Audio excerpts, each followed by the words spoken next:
Bianca De Vera, big winner ang dating. Receives 5.9 million pesos luxury car.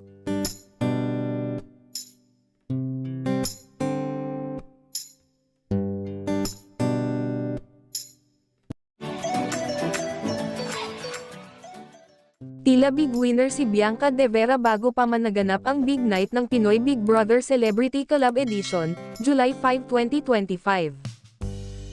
Nakatanggap si Bianca De Vera ng isang mamahaling Mercedes-Benz luxury van mula sa kanyang mga magulang bilang regalo bago siya pumunta sa big night ng Pinoy Big Brother Celebrity Collab Edition, na ikinagulat at ikinasaya ng aktres. Pinuno ng bouquet of flowers ang loob ng sasakyan, at isa sa mga ito ay nilagyan pa ng litrato nina Bianca at Dustin. Ito ay dahil nakatanggap siya ng multi-million peso luxury car na regalo mula sa kanyang mga magulang. Nagsimula ang video sa loob ng bahay, kung saan pinakita ni Mommy Eileen kay Bianca ang susi ng bagong kotse. Matapos nito ay lumabas sila ng kanilang bahay para makita ang sasakyan.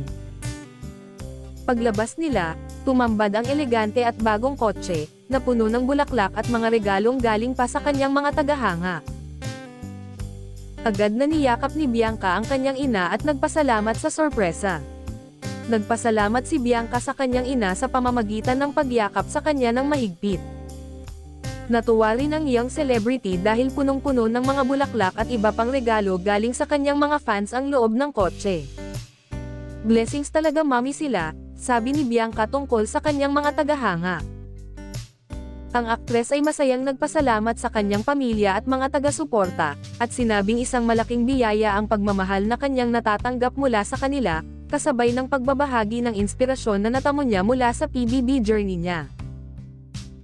Ang sasakyan ay ang Mercedes-Benz V-Class 5220D Avantgarde Extra Long, na nagkakahalaga ng 5.9 million pesos. Nakilala bilang isa sa mga pinakasosyal at komportableng modelo ng luxury van. May kaya ang mga magulang ni Bianca, na successful sa iba't ibang negosyo.